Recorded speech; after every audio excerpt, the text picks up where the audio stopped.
তারপরেও যারা এখানে মাহফিলের মধ্যে রয়েছেন তাদেরকে উপস্থাপন না করলেই নয়, সেই জায়গা থেকে আমি সবাইকে উপস্থাপন করছি। নৈহাটি মধ্যপাড়া জামে মসজিদ ও মোহাম্মদিয়া হাফিজিয়া মাদ্রাসার উদ্যোগে আজকের এই সুন্দর রজনী, এই মহামান্য রজনীতে এই সুন্দর আয়োজন, এই আয়োজনের সভাপতিত্বের জায়গায় রয়েছেন আমাদের একান্ত প্রিয়ভাজন উস্তাজ মৌলানা আব্দুল্লাহ ইমরান হুজুরকে আল্লাহ পাক রব্বুল আলামিন আমাদের মাঝে দীর্ঘদিন হায়াত দারাজ করুক, সকলে বলি আমিন। এই মাহফিলে এতক্ষণ যাবৎ যারা আলোচনা করেছিলেন তাদের মধ্যে অন্যতম মৌলানা মুফতি ওমর ফারুক সাহেব, ইমাম ও খতিব বাইতুল মামুর জামে মসজিদ নিউ মার্কেট ঢাকা। আল্লাহ পাক রব্বুল আলামিন হুজুরকে নেক হায়াত দারাজ করুক, সকলে বলি আমিন। তার ইলমে আমলে যেন আল্লাহ পাক রব্বুল আলামিন বরকত দান করে, সকলে বলি আমিন। মাহফিলে আরও আলোচনা করেছেন অসাধারণ ভাষায়, সাবলীল ভাষায় এবং সুন্দর সুরে আল্লাহ পাক রব্বুল আলামিনের কথাগুলো আপনাদেরকে শুনিয়েছেন আমাদের এই প্রতিষ্ঠানের একজন অন্যতম কর্ণধার মুহতামিম হাফেজ মাওলানা মুফতি মোহাম্মদ নাজিম উদ্দিন। আল্লাহ পাক রব্বুল আলামিন হুজুরের সকল খেদমতকে যেন কবুল করেন, সকলে বলি আমিন। আর প্রধান অতিথি হিসাবে বসে আছেন আমার পরেই যিনি আলোচনা করবেন, আল্লাহ পাক রব্বুল আলামিন তাকে এত সুন্দর কণ্ঠ দিয়েছেন, আলোচনার এত সুন্দর বাচন ভঙ্গি দিয়েছেন যা আপনারা শুনলেই ইনশাআল্লাহ বিচলিত হবেন, বিমোহিত হবেন ইনশাআল্লাহ। হাফেজ মৌলানা ইমরান বিন লুৎফর, প্রিন্সিপাল NM মাদ্রাসা ফকিরহাট বাগেরহাট ও ইসলামিক আলোচক NTV/RTV। আল্লাহ পাক রব্বুল আলামিন হুজুর যখন আসবেন আমাদেরকে এরকম একনিষ্ঠ মনোনিবেশ হয়ে একনিষ্ঠ শ্রোতার মতো যেন তার আলোচনাগুলো শোনার তৌফিক ইনায়াত করেন, সকলে বলি আমিন। এছাড়াও যারা উপস্থিত রয়েছেন আমার পাশে, আমার আঙ্কেল সহ আমার বাবা ভিতরে অথবা স্টেজে আছে কিনা, এছাড়াও যারা স্টেজে রয়েছেন এবং আমার সামনে আমার একান্ত প্রিয় এলাকাবাসী, যুবক এবং পর্দার আড়ালে অন্তর্গত আমার প্রিয় মা বোনেরা, সকলকে আন্তরিক ধন্যবাদ যে এই কারণে যে আপনারা এই মাহফিলে উপস্থিত হয়ে আমাদেরকে অত্যন্ত আনন্দিত করেছেন। আল্লাহ পাক রব্বুল আলামিন আমাদের সকলের উপরে আল্লাহর রহমত বর্ষণ করুক, সকলে বলি আমিন। আমার প্রিয় ভাইরা, আমার প্রিয় চাচারা যারা রয়েছেন, আমি ভাই বলছি, এটা হচ্ছে শুধুমাত্র আল মুসলিম ও আখুল মুসলিমের কারণে। মুসলমান মুসলমানের কি ভাই, কারোর সাথে তো আমার তেমন ব্লাড কালেকশন নাই, কিন্তু আপনাদের সাথে ব্লাডের কালেকশন না হলেও আপনাদের সাথে অন্তরের স্থলের একটি কালেকশন রয়েছে, ঠিক কিনা? এই জন্য আপনারা কেউ মনে কষ্ট নেবেন না, কথার মধ্যে যেটা বলতে হয় আমি সেটাই বলার চেষ্টা করছি। এই যে আমাদের কুদ্দুস কাকার কথাই বলি, আমি মাদ্রাসা থেকে পলায়ন করেছি, কি করেছি? পালিয়ে গিয়েছি। এই কুদ্দুস কাকা আমাকে ধরে নিয়ে আসছেন, এনে আমাকে এখানে পড়িয়েছেন। তো এই যে মানুষগুলোর কথা তো আমি আসলে ভুলতে পারবো না। আমি যদি এখন প্রত্যেকের কৃতজ্ঞতা স্পেশাল করে আমি বলতে চাই তাহলে আমার টাইম শেষ হয়ে যাবে। এই কারণে আমি আন্তরিকভাবে দুঃখ প্রকাশ করছি, আপনাদের সকলের নাম আমি উপস্থাপন করতে পারলাম না। আসুন আমরা আমাদের আলোচনার মূল পয়েন্টে ঢুকে যাই। আজকে আমি আপনাদের সামনে একটি টপিক সিলেক্ট করে বাসা থেকে এসেছিলাম এবং এটি নিয়ে আমি দীর্ঘক্ষণ গবেষণা করেছি একান্তভাবে, যে আমি কিভাবে আমার এলাকাবাসীকে একটি গুড অ্যাডভাইজমেন্ট, একটি ভালো কিছু উপহার দিতে পারি, কিভাবে পারবো। তো আমি যে আলোচনার টপিক সিলেক্ট করেছি সেটি হচ্ছে how can you make your children as a innocent boy, কিভাবে আপনি আপনার সন্তানকে একজন নেক সন্তানে পরিণত করতে পারেন। এরকম একটি সাবজেক্ট আমাদের জানার দরকার আছে না? নাই আছে না? যারা অবিবাহিত রয়েছেন, এই যে আমার যুবক যেসব ভাইয়েরা আমার ছবি তুলতেছেন, ছবি না তুলে এখানে বসেন, বিশ্বাস করেন বিয়ের পরে যেসব জিনিস কাজে লাগবে আমি তাই এখন বলতেছি। আমিও তো অবিবাহিত নাকি, তো আমারও কাজে লাগবে। আবার যারা বিবাহিত, যাদের সন্তান রয়েছে, আপনার সন্তানকে আপনি কিভাবে সুসন্তানে গঠন করবেন এর দরকার আছে না নাই? আবার যারা নাতিরা রয়েছেন, আমার দাদার বয়সী, নানার বয়সী যারা রয়েছেন, তারা তাদের নাতিকে কিভাবে গাইডলাইন করবেন এই বিষয়টি জানার দরকার আছে না নাই? আছে না? তাহলে এই বিষয়টি নিয়ে আমরা কথা বলবো ইনশাআল্লাহ। তাহলে আসুন, যদি আপনি আপনার সন্তানকে সুসন্তানে গঠন করতে চান, আপনার সন্তানকে যদি আপনি নেককার বানাতে চান। অনেকেই আমাদেরকে মাহফিলের মঞ্চে আসার পরে বলে, হুজুর আমার বাচ্চাটা আমার কথা শুনে না, হুজুর একটু পিতামাতার খেদমত কিভাবে করতে হবে একটু বলেন না। যদি বলেন তাহলে ওই বাচ্চাটা হয়তোবা পিতামাতার খেদমতটা খুব ভালো করে করবে। এটা মানুষের চাহিদা থাকে। মোস্ট অফ দ্য জায়গায় দেখবেন সবাই আলোচনার বিষয়বস্তু হিসেবে সিলেক্ট করছে যে কিভাবে পিতামাতা সন্তান কিভাবে পিতামাতার খেদমত করবে, এই বিষয়টি নিয়ে আলোচনা করা হয়। আমি এটাকে একেবারে পাল্টিয়ে দিয়েছি। আমার আলোচনার বিষয়বস্তু হচ্ছে পিতামাতার প্রতি সন্তানের দায়িত্ব কর্তব্য নয়, বরঞ্চ সন্তানের প্রতি পিতামাতার রেসপন্সিবিলিটির দায়িত্বটা কি, সন্তানের প্রতি পিতামাতার কর্তব্যটা কি, সেটা নিয়েই আমি আলোচনা করব ইনশাআল্লাহ। আসুন, 1 নম্বর হচ্ছে, আপনি যদি আপনার সন্তানকে একজন সুসন্তানে গঠন করতে চান, আপনার সন্তানকে হৃদয় নিংড়ানো, চোখ জোড়ানো একজন সন্তানে পরিণত করতে চান, তাহলে এট ফার্স্ট আপনাকে আপনার সন্তানকে একজন নেককার মা উপহার দিতে হবে। ঠিক কিনা? বুঝতে পারতেছেন আমার কথা? তার মানে হচ্ছে আপনার সন্তানকে যদি আপনি গঠন করতে চান, at first you have to choose a beautiful mother, a believer mother.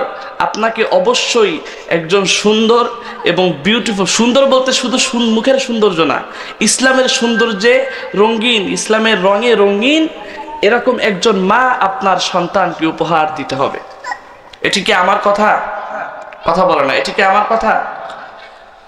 রাসূল করিম সাল্লাল্লাহু আলাইহি ওয়াসাল্লাম বলছেন, عن أبي هريرة رضي الله تعالى عنه قال قال رسول الله صلى الله عليه وسلم تنكح المرأة لأربع।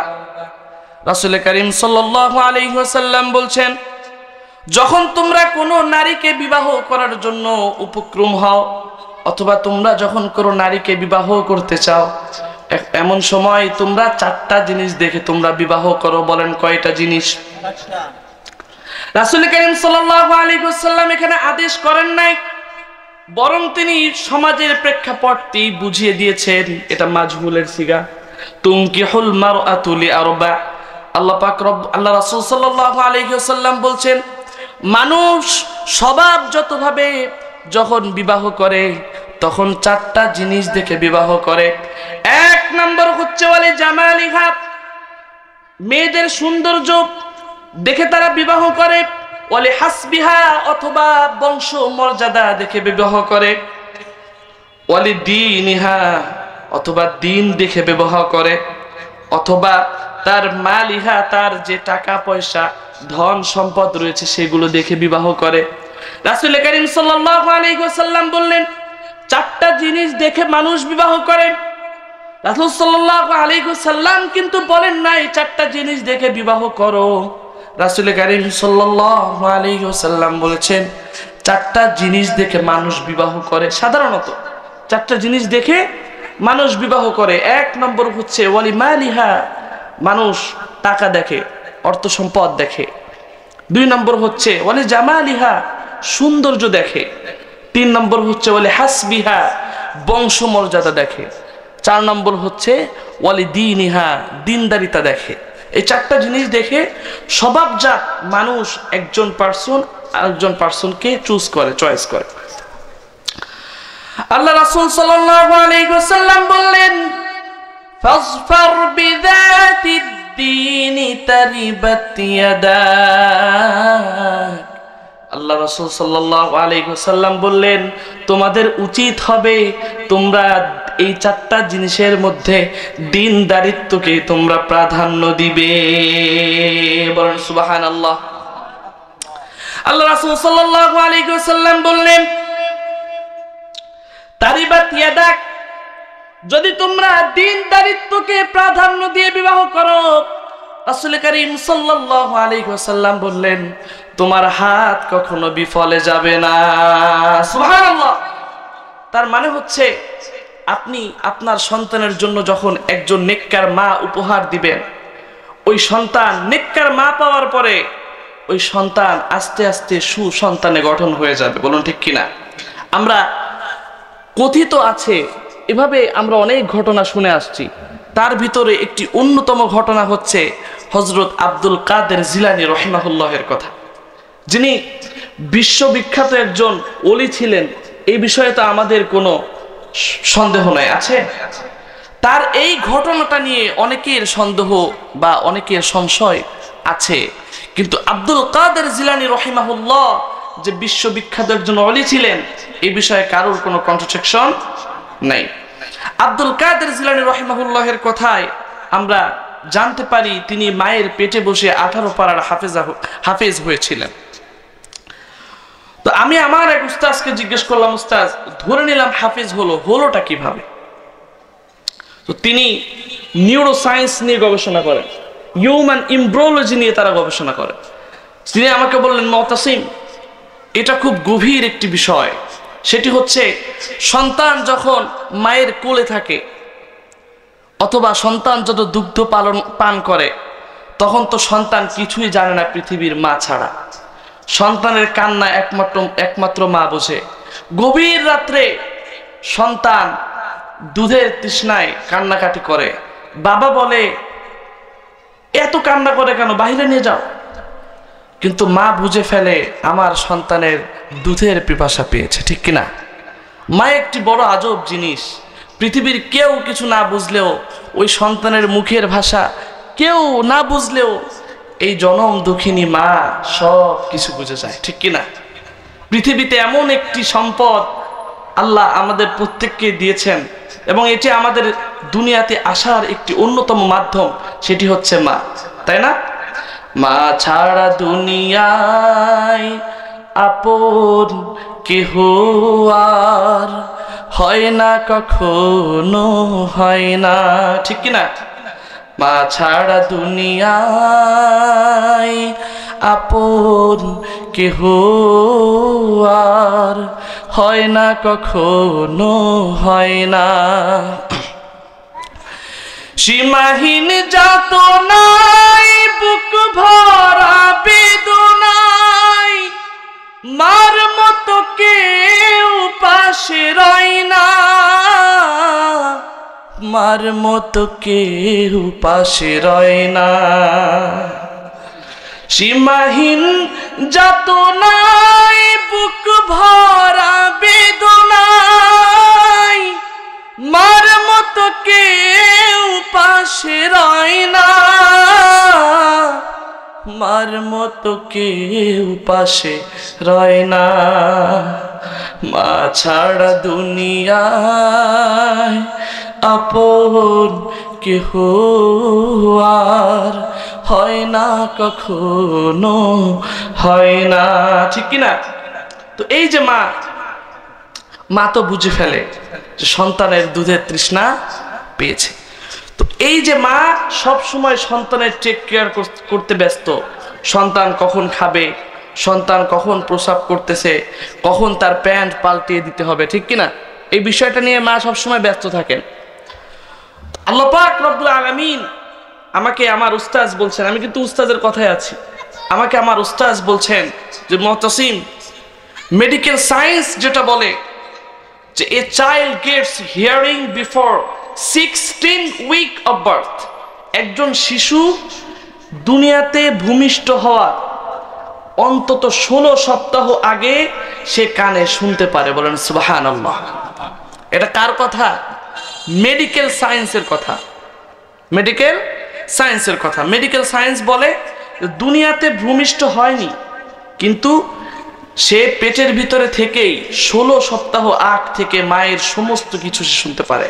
তো আব্দুল কাদের জিলানী রহিমাহুল্লাহের মা ছিলেন 18 পারা কোরআনের হাফেজা। তো তিনি সব সময় কোরআন তেলাওয়াত করতেন।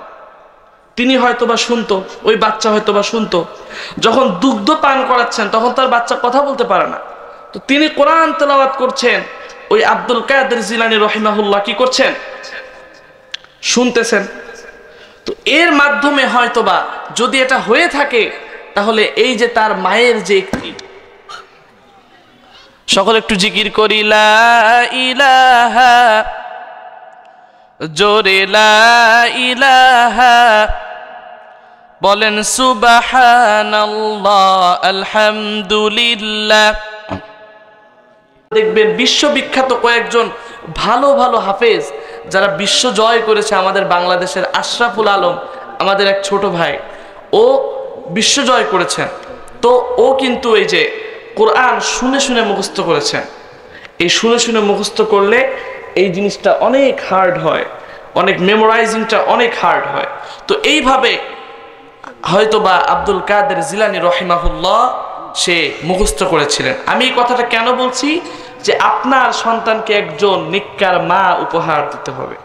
আমার প্রিয় ভাইয়েরা, আপনার ওয়াইফ যদি আপনার সন্তান পেটে রেখে সারাক্ষণ ইউটিউবে রিলস দেখে, পরিমণি কি করলো, কে কোথায় গেল, এরপরে যতগুলো সিরিয়াল আছে, আমি তো সব সিরিয়ালের নাম জানি না। ওই যে আগে আমি এক লজিং বাড়িতে খেতাম, সেখানে স্টার জলসা তারা দেখতো, সেখানে কিছু পাখি কি কি যেন নাম আমার ভুলে গিয়েছি, তো এরকম কিছু নাম তারা এই যে যে সিরিয়ালগুলো আছে। আর এখন তো সিরিয়াল টিভির সামনে বসে দেখার দরকার নেই, আছে এখন সিরিয়াল দেখার জন্য আপনার ইউটিউব রয়েছে, আপনি ঢুকবেন আর সিরিয়াল দেখতেই থাকবেন। সময় কাটানোর একটা সুন্দর ব্যবস্থা, যে how can you go to জাহান্নাম, কিভাবে আপনি জাহান্নামের ভিতরে যেতে পারেন, এর একটা সুন্দর রাস্তা মাশাআল্লাহ হয়ে গিয়েছে। আপনি চাইলেই কিন্তু এখন জাহান্নামে যেতে পারবেন নাকি? তো এই যে একটা সুন্দর ব্যবস্থা, কলঙ্কিত অবস্থা, সুন্দর ব্যবস্থা, কলঙ্কিত অবস্থা, এই অবস্থার মধ্য দিয়ে আমরা যাচ্ছি। এখন এই দেখেন, আমার আম্মুর কথা আমি না বললেই নয়। আমার মা তো আপনাদের অত্র অঞ্চলের মেয়ে। আমার মাকে আমি আমার লাইফে কোনোদিন একটা গান শুনতে দেখিনি। আল্লাহি বিল্লাহি তাল্লাহি, আমি তিনটা কসম খেয়ে বললাম, আমার মাকে আমার লাইফে কোনোদিন সিনেমা দেখতে দেখিনি। তো এই যে আমি আমার জীবন থেকে দেখে আসছি আমার আম্মু এই করেছেন। আমি আপনাদের অত্র মাদ্রাসার স্টুডেন্ট, আমি আজহার ইউনিভার্সিটিতে পড়ি, এটা আমার সফলতা নয়, আমার পিতামাতার দুয়ার বরকতে, আমি এটা বিশ্বাস করি। বলেন আল্লাহু আকবার। আমার ভাইরা, কিভাবে? আমি কয়েকটি এক্সাম্পল দিই। আমি এই মাদ্রাসা থেকে পালিয়েছি, আমার জীবনের বাস্তব রিয়েলিটি থেকে বলছি। আমি এই মাদ্রাসা থেকে পালিয়ে বাসে কাজ করতে গেছি। হুজুরা জানে, আমরা এটা বলতে কোনো অসুবিধা নাই। আমি এই মাদ্রাসা থেকে পালিয়ে বাসে কাজ করতে গিয়েছি। আমার আব্বু সারা রাত আমাকে খুঁজছে, কোথাও পায় নাই। একদিন ভাত খেতে বসে আমার আম্মুকে আমি গল্প করেছিলাম যে আম্মু, আমাদের মাদ্রাসার একটা ছেলে, ওর নাম হচ্ছে রাব্বি, ও মারা গিয়েছে, আল্লাহ তাকে জান্নাতবাসী করুক, ও ট্রেনে অ্যাক্সিডেন্ট করে মারা গিয়েছে। তো রাব্বি ও প্রায় মাদ্রাসা থেকে পালিয়ে বাসে কন্ট্রাক্টারি করতে যেত। তো আমি আম্মুকে একদিন শোনালাম এই গল্পটা, যে আম্মু, আমাদের রাব্বি আছে না, ও কিন্তু সবসময় বাসে কাজ করতে চায়। তো আমার আব্বু সারা রাত ধরে খুঁজছে, আমাকে খুঁজে পায় নাই। এখন চিন্তা করছে যে কোথায় আমার ছেলেটা আছে। আমি তো আছি কি রূপসা টু মোংলা, মোংলা টু রূপসা, যাবেন যাবেন ভাই যাবেন, আমি এই অবস্থাতেই আছি। তো আমার আম্মু রাত্রবেলা কল্পনা করেছে, ও যেহেতু দেখেন মায়ের মন, ও যেহেতু রাত্রবেলা, ও যেহেতু একদিন খানা খেতে বসে আমাকে গল্প করেছে যে ওদের মাদ্রাসার একটা ছেলে বাসে কন্ট্রাক্টারি করে, হয়তো বা ও বাসে কন্ট্রাক্টারি করতে গেছে, বুঝতে পারছেন? তো আমার আব্বু আমাকে ওইখান থেকে ধরে নিয়ে আসছেন। এসে কি তারা আমাকে ফেলে দিয়েছেন? তারা কি আমারে ছেড়ে দিয়েছেন? তারা কি মনে করছেন একে দিয়ে আর হবে না, এরকম করছেন? করেন নাই। তারা তাহাজ্জুদে কান্না করেছেন। তারা আমাকে মেরে, আড়াই ঝুলায় মেরে, আমাকে মাদ্রাসা পর্যন্ত পৌঁছে দিয়ে আমাকে, এখন আমার আব্বু আমাকে গল্প শোনায়, বাবা তোমাকে যখন আমি মাদ্রাসায় দিয়ে আসতাম, যখন তুমি পিছনের দিকে তাকিয়ে আব্বু আব্বু করে কান্না করতা, তখন আমি তোমার দিকে কঠোরতা দেখিয়ে, তোমার দিকে চোখ রাঙ্গানো দেখিয়ে আমি বাবাতে চলে আসতাম। আসার পরে আমি বাবা 2 রাকাত নামাজ পড়ে তোমার জন্য কান্না করতাম। আমার আম্মু বলে যে বাবা, যখন তুমি তুমি যখন কম্পিটিশনের জন্য ঢাকাতে গিয়েছো, তোমার কণ্ঠ ভাঙা, তোমার তেলাওয়াতের অবস্থা নাই, তুমি কিভাবে ফার্স্ট হবা আমি জানি না, কিন্তু আমি মা তোমার জন্য দোয়া করেছি, সারা রাত বসে তোমার জন্য সিয়াম পালন করেছি। আমি কিছুদিন আগে আমি যখন তারাবির জন্য খোঁজাখুঁজি করছিলাম, গত বছর আমি আর্মিতে তারাবি পড়িয়েছি একটা জায়গায়, আর্মির হেড ডিপার্টমেন্টে। তো ওইখানে আমি তারাবি পড়িয়েছি। আমি তারাবির জন্য খোঁজাখুঁজি করি, আম্মুরে রাত্রবেলা ফোন দিয়েছি, আম্মু কি করো? কয় এই তো তোমার জন্য রোজা রাখতেছি। আমাকে বলেন, যখন আপনি এই যে যুবক ভাইরা যারা বিবাহ করবেন, করেন না, করবেন, যখন আপনি সুন্দরী দেখবেন, শুধুই দেখবেন বংশমর্যাদা, শুধুই দেখবেন টাকা, দেখবেন না দিনদারিতা, ও তো কখনো আপনার সন্তানকে নিয়ে এই রকম চিন্তা করবে? খারাপ অবস্থাতে, একেবারে খারাপ অবস্থা থেকে উঠে আসা একজন ছেলে আমি প্রেজেন্ট আপনাদের সামনে অবস্থান করছি। হ্যাঁ, আমার লাইফে ওই ধরনের কাজ হয়নি যেগুলো আপনারা আপনাদের লাইফে করছেন, এটা বাস্তব। এটা অ্যাজ এ গাইডলাইন হিসেবে আমার পিতা আমাকে দিয়েছেন।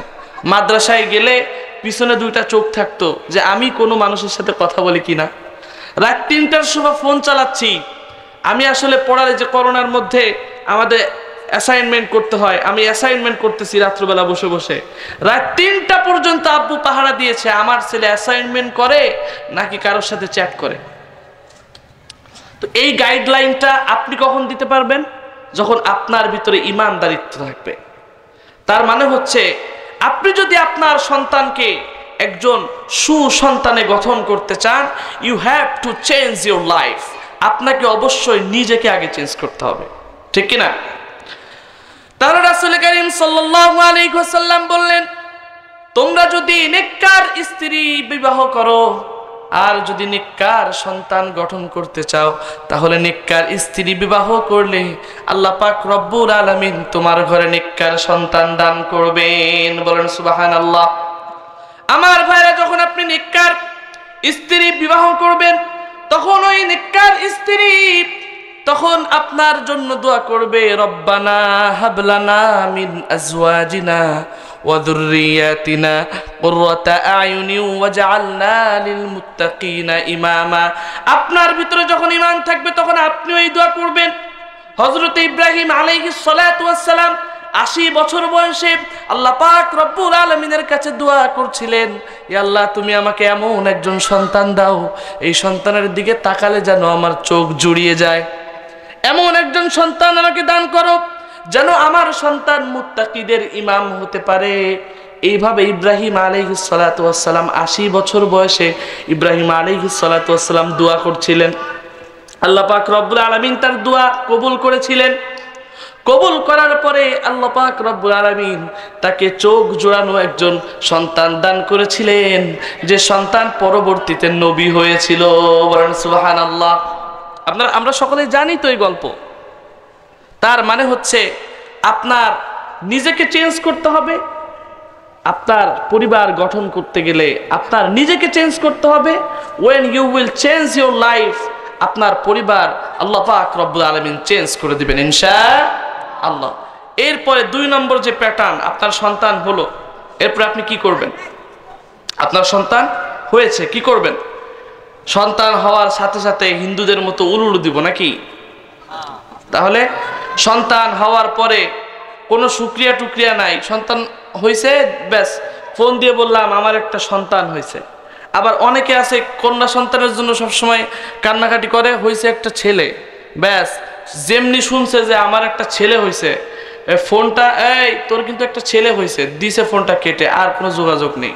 এই কাজ করব? কথা বলে না। আবার মেয়েদের ক্ষেত্রে এটা, অনেকেই মনে করে আমার একটা ছেলে হইলে ভালো, তো যখনই মেয়ে হয়েছে তখনই তার আর কোনো কথা নাই। এই ধরনের কাজ করা যাবে? তাহলে কি করতে হবে? শুকরিয়া করতে হবে। কি করতে হবে? আল্লাহ পাক রব্বুল আলামিন বলছেন, লিল্লাহি মুলকুস সামাওয়াতি ওয়াল আরদি ইয়াখলুকু মা ইয়াশা ইয়াহাবু লিমান ইয়াশাউ ইনাসাও ওয়া ইয়াহাবু লিমান ইয়াশাউ যুকুর। বলেন আল্লাহু আকবার। আল্লাহ পাক রব্বুল আলামিন বললেন, আসমান জমিনের মালিক সেই আল্লাহ, যিনি তোমাদেরকে কন্যা সন্তান দান করেন, আবার যদি তিনি চান তোমাদেরকে পুরুষ সন্তান দান করেন। আল্লাহ পাক রব্বুল আলামিন পরবর্তী আয়াতে বলেছেন আও ইউজাউইজুহুম যুকরানা ওয়া ইনাসা, আর যদি তিনি মনে করেন তাহলে আল্লাহ পাক রব্বুল আলামিন কাউকে কন্যা সন্তানও দান করেন, আবার ছেলে সন্তানও দান করেন। সুবহানাল্লাহ। আবার আল্লাহ পাক রব্বুল আলামিন বলছেন ওয়ায়াজআলু মান ইয়াশাউ আকিমা, আবার আল্লাহ পাক রব্বুল আলামিন যদি চান তাহলে কন্যা সন্তানও দান করেন না, ছেলে সন্তানও দান করেন না, সন্তান না দান করে বন্ধা অবস্থাতে তোমাদেরকে রেখে দেন। এর জন্য তোমাদের কষ্ট পাওয়ার কোনো কারণ নাই। আল্লাহ পাক রব্বুল আলামিন আশার আলো শোনাচ্ছেন। আল্লাহ পাক রব্বুল আলামিন বলছেন তোমাদের কষ্ট পাওয়ার কোনো কারণ নাই, কারণ আল্লাহ পাক রব্বুল আলামিন তোমাদের সিচুয়েশন, তোমাদের অবস্থা সম্পর্কে সবকিছু জানেন। সুবহানাল্লাহ। আপনাকে বন্ধা অবস্থায় রেখে দিয়ে আল্লাহ পাক রব্বুল আলামিন আপনার উপরে কোনো কিছু চাপিয়ে দেননি, বরং আল্লাহ পাক রব্বুল আলামিন জানেন যে আপনার অবস্থাটা আসলে কি। আপনাকে যদি ওই সন্তান দান করত, এমনও তো হতে পারত ওই সন্তানের কারণে আপনি যে আজকে একটি সুষম সমাজে আপনি যে এত সুন্দরভাবে লাইফকে গেইন করছেন সম্মানের সহিত, ওই সন্তানের কারণে আপনি ডিসরেসপেক্ট হয়ে যেতেন, এটাও তো হতে পারত। এই কারণে আল্লাহ পাক রব্বুল আলামিন বলছেন তোমাদের সমস্ত অবস্থা সম্পর্কে আমি আল্লাহ পাক রব্বুল আলামিন জানি। বলেন আল্লাহু আকবার। হুজুর স্টেজে আসেন, আপনি হচ্ছে ওলামায়ে কেরাম, আপনি কেন নিচে বসবেন? আসেন, স্টেজে আসেন। আমার ভাইয়েরা, এই কারণে 2 নম্বর যে কাজ আমাদেরকে করতে হবে সেটি হচ্ছে আপনাকে অবশ্যই এই সন্তান পাওয়ার পরে কি করতে হবে? কথা বলে না, কি করতে হবে? প্রশংসা করতে হবে। কার? আল্লাহ। প্রশংসা করতে হবে কার? কথা বলে না, কার? প্রশংসা সবই কেবল তোমারি, প্রশংসা সবই কেবল তোমারি রব্বুল আলামিন।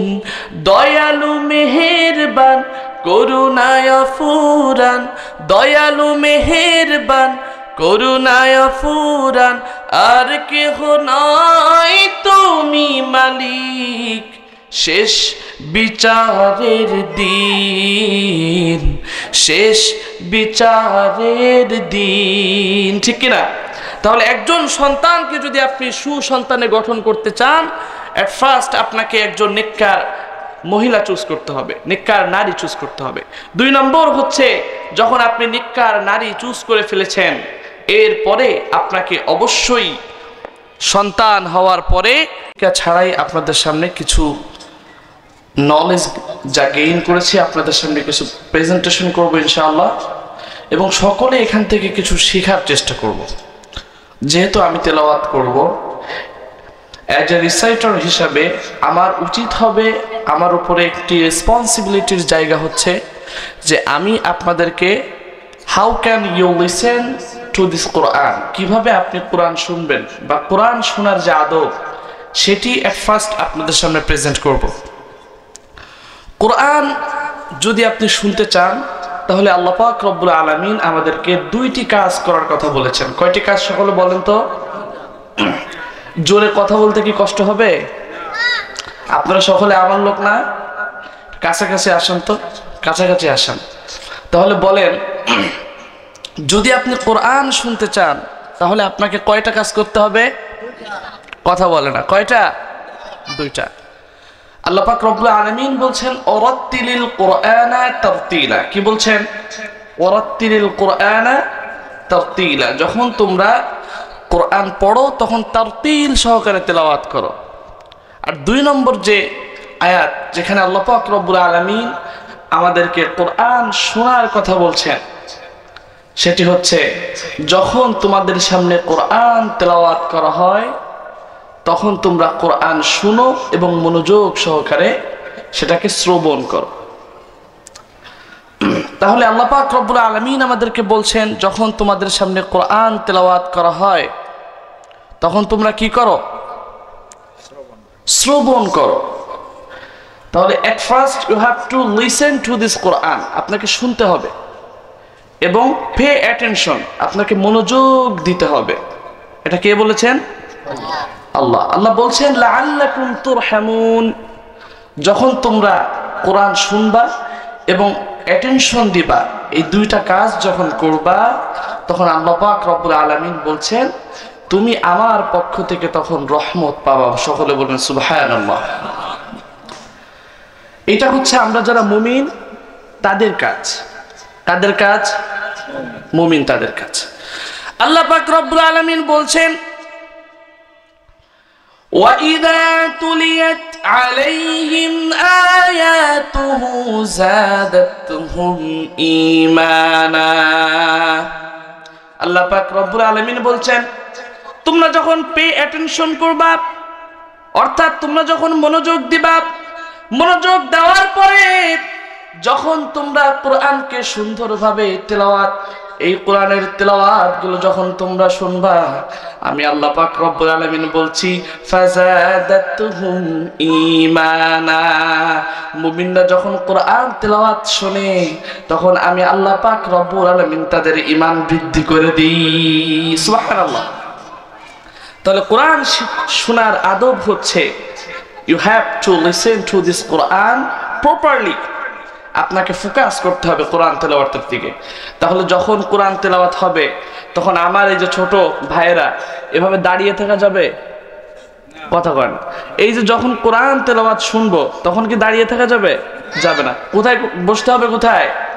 মাহফিল প্যান্ডেলে। তাহলে বসে পড়ুন, মাহফিল প্যান্ডেলে ইনক্লুড হন। এখন আসুন, আমরা যারা মুমিন তারা যদি কোরআন শুনি তখন আমাদের এই ঈমানকে বৃদ্ধি করে দিবেন কে? আল্লাহ। 2 নম্বর হচ্ছে যারা কাফের, তারা যখন কোরআন শুনবে তখন কোরআন যখন পড়া হবে তখন কাফেররা বাধা সৃষ্টি করবে। এটা কি আমার কথা? দেখেন আল্লাহ পাক রব্বুল আলামিন কি বলছেন, وَقَالَ الَّذِينَ كَفَرُوا لَا تَسْمَعُوا لِهَذَا الْقُرْآنِ। কাফেররা বলল, কাফেররা বলে, কাফেররা আদেশ করে, وَقَالَ الَّذِينَ كَفَرُوا, কাফেররা বলে লা তাসমাউ লিহাযা আল-কুরআন, এই কোরআন তোমরা শোনো না, এই কোরআনের কাছেও তোমরা যেও না। এই কথাটা কারা বলে? কাফেররা বলে ডোন্ট লিসেন টু দিস কোরআন, কোরআন শোনো না। কাফেররা কাদেরকে বলে? তাদের যাদের সাঙ্গপাঙ্গ রয়েছে তাদেরকে বলে এই কোরআন শোনো না। এখন সাঙ্গপাঙ্গদের তো একটা প্রশ্ন আছে যে নেতা, কোরআন যদি না শুনি তাহলে করবোটা কি? আল্লাহ পাক রব্বুল আলামিন সেই কথাটাও এই কোরআনে কোট করে দিলেন। আল্লাহ পাক রব্বুল আলামিন বলছেন কাফেররা বলে লা তাসমাউ লিহাযাল কুরআন, এই কোরআন শুনো না, ওয়ালগাউ ফীহি, যখন এই কোরআন রিসাইটাররা যখন কোরআন তেলাওয়াত করে তখন এই কোরআন তেলাওয়াতের মধ্যে তোমরা বিশৃঙ্খলা সৃষ্টি করে দাও। বলেন নাউযুবিল্লাহ। Make noise when the reciter will recite this Quran। যখন কোন রিসাইটার এই কোরআন তেলাওয়াত করবে তখন তার ভিতরে তোমরা নয়েজ সৃষ্টি করো, বিশৃঙ্খলা সৃষ্টি করো। এই কথাটা কাদের? মনোযোগ নাই নাকি? কথাটা কাদের? কাফেরদের। এই কাফেরদের আচরণের সাথে কি আমাদের আচরণ মেলানো যাবে? আল্লাহ পাক রব্বুল আলামিন ওই আয়াতের মধ্যে বলছেন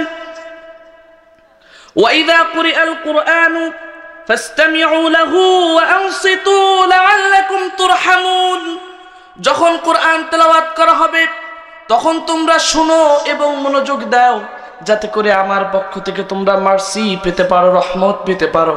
আর কাফেররা বলে যখন কোরআন তেলাওয়াত করা হবে তখন কোরআন তেলাওয়াতের মাঝে যে তোমরা বিশৃঙ্খলা সৃষ্টি করো, তোমরা কোরআন তেলাওয়াতে যে বাধা প্রদান করো, লাআল্লাকুম তাগলিবুন, যাতে করে তোমরা এনজয় ফিল করতে পারো, তোমরা জয়ী হতে পারো। বলেন নাউযুবিল্লাহ। আমরা দাবার গুটি যখন যতক্ষণ পাল্টে নাই, এই যে দাবার গুটি পাল্টে গেছে না, এখন কি দাবার গুটি আছে?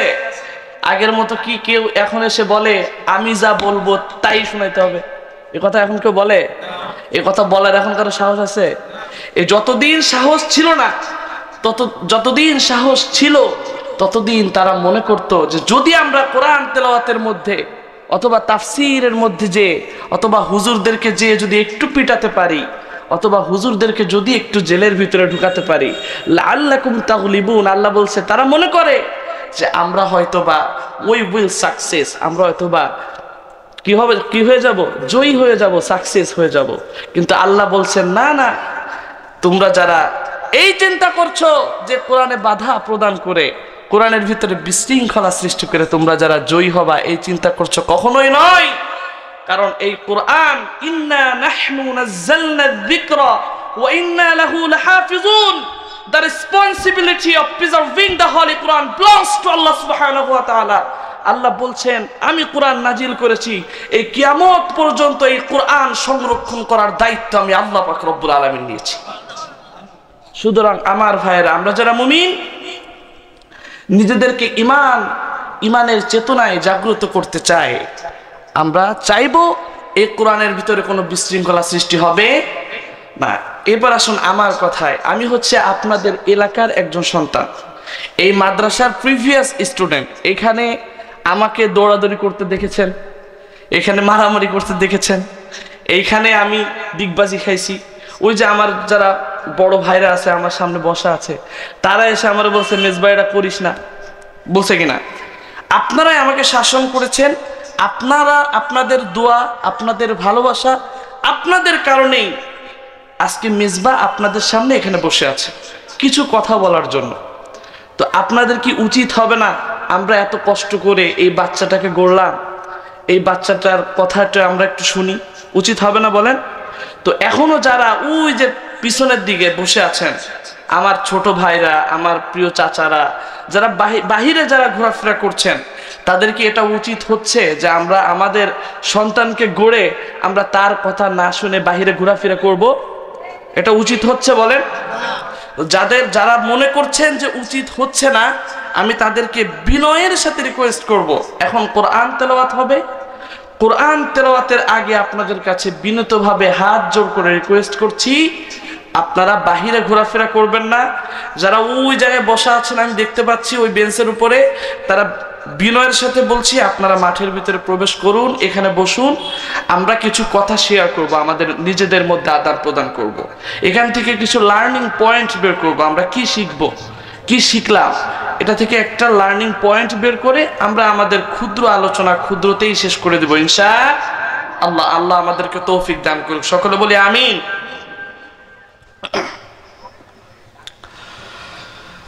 أعوذ بالله من الشيطان الرجيم بسم الله الرحمن الرحيم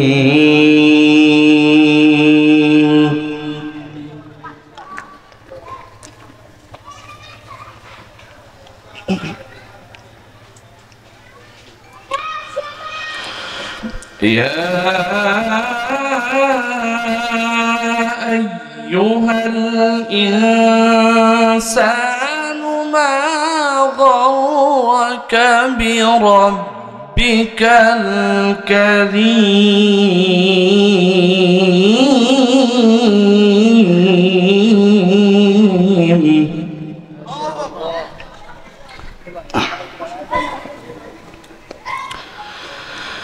الذي خلقك فسواك فعدلك في أي صورة ما شاء ركبك سبحان الله سبحان الله كلا بل تكذبون بالدين وإن عليكم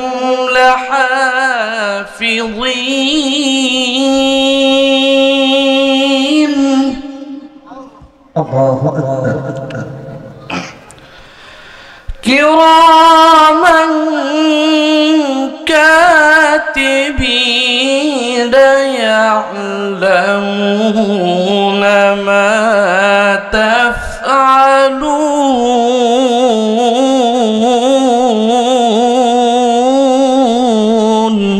سبحان الله سبحان الله.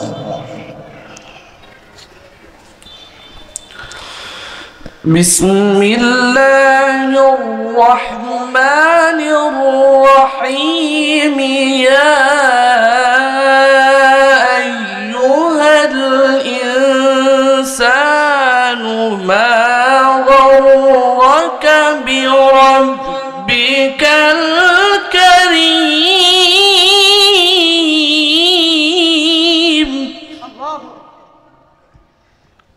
سبحان الله. الحمد لله لا إله إلا الله. الله أكبر. الذي خلقك فسواك فعدلك في أي صورة ما شاء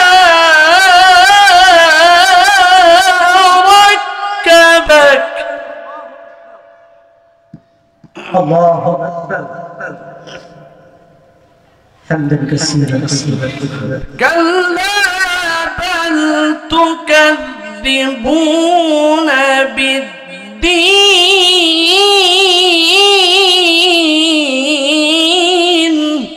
الله أكبر. جزاك الله خيرا. وإن عليكم لحافظين.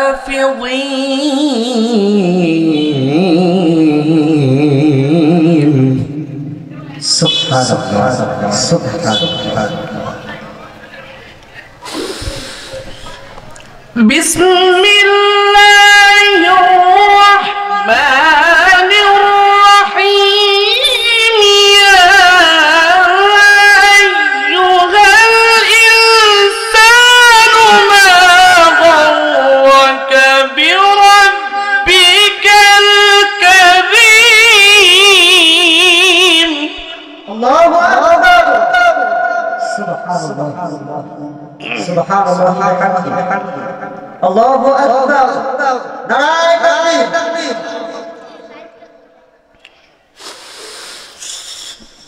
الذي خلقك فسواك فعدلك في أي صورة ما شاء ركبك. كلا بل تكذبون بالدين. الله أكبر. سبحان الله. جزاك الله خيرا. وإن عليكم لحافظين.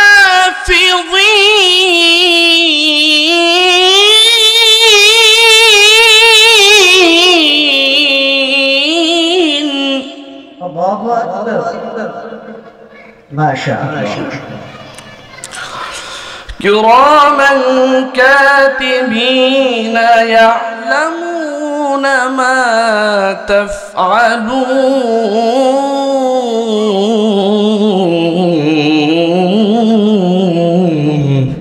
سبحان الله سبحان الله.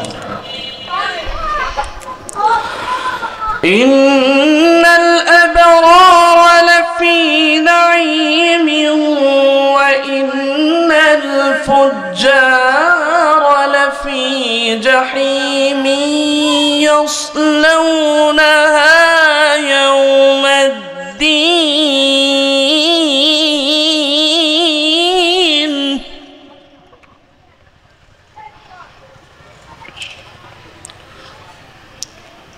سبحان الله. وما هم عنها بغائبين.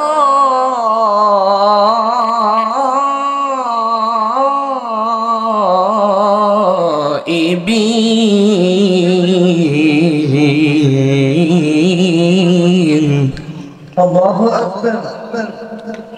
نعم تكبير. وما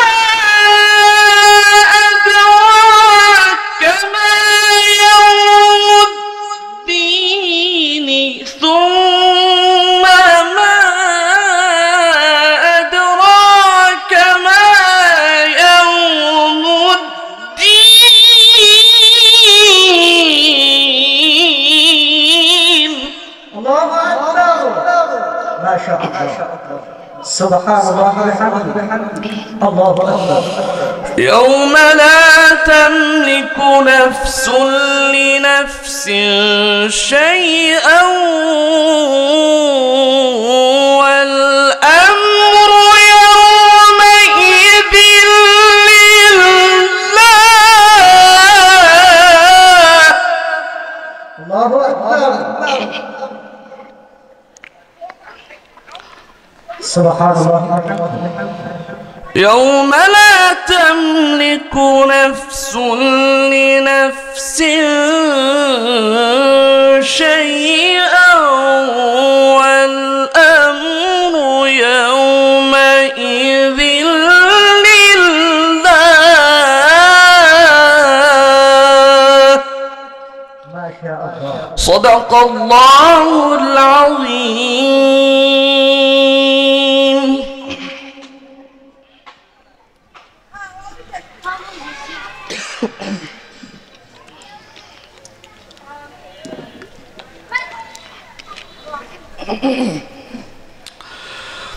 তুমি আছো হৃদয়ের গভীরে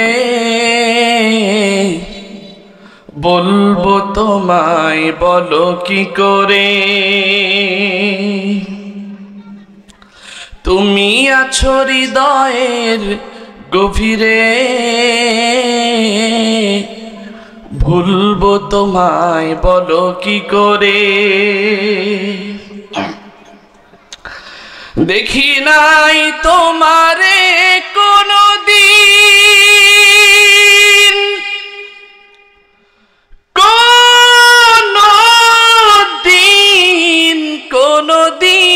কোনদিন দেখি নাই তোমারে কোনদিন তবু আছো স্মরণে অমলিন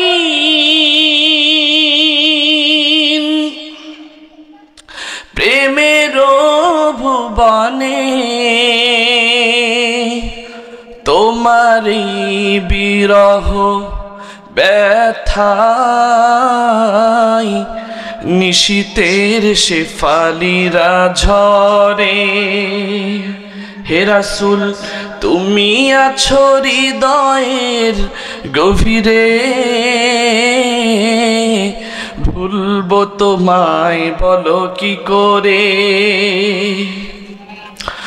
তোমায় যদি ভুলে যায় কভু সে হবে আমারই পরাজয় ঠিক কিনা রাসূলকে যদি আপনি ভুলে যান আপনার জীবনের সবচেয়ে পরাজয় কিনা আল্লাহকে যদি ভুলে যান আপনার জীবনের সবচেয়ে বড় পরাজয় কিনা তোমায় যদি ভুলে যায় কভু সে হবে আমারই পরাজয় আমার সকল আশার আলো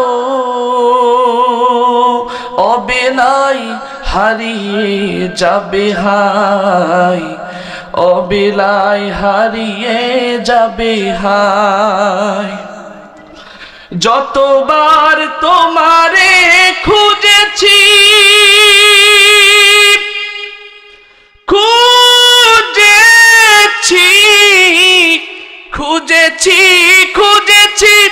যতবার তোমারে খুঁজেছি কোরআনের পথ তত বুঝেছি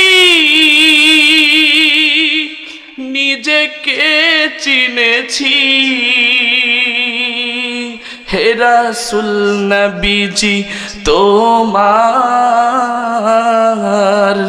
দেখানো সে পথ পড়ে তুমি আছো হৃদয়ের সবাই একটু একসাথে গেতে পারবো না একসাথে তুমি আছো হৃদয়ের গভীরে ভুলবো তোমায় বলো কি করে তুমি আছো হৃদয়ের গভীরে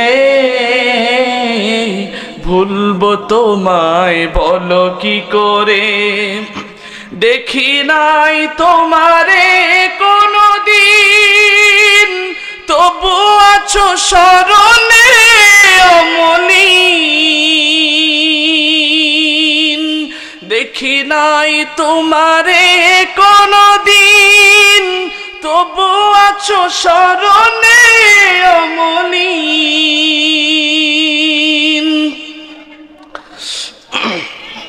আলহামদুলিল্লাহ, শুরুতেই সেই মহান আল্লাহ পাক রব্বুল আলামিনের দরবারে শুকরিয়া আদায় করছি যে মহান আল্লাহ পাক রব্বুল আলামিন আপনাদেরকে এতক্ষণ যাবত পবিত্র কোরআনের তেলাওয়াত এবং সব কিছু গজল শোনার তৌফিক এনায়েত করেছেন। সেই মহান মনিবের দরবারে শুকরিয়া আদায় করছি, সকলে বলছি আলহামদুলিল্লাহ। আজকের এই মাহফিলের বিষয় যতটুকু বলার আমি অলরেডি বলে ফেলেছি,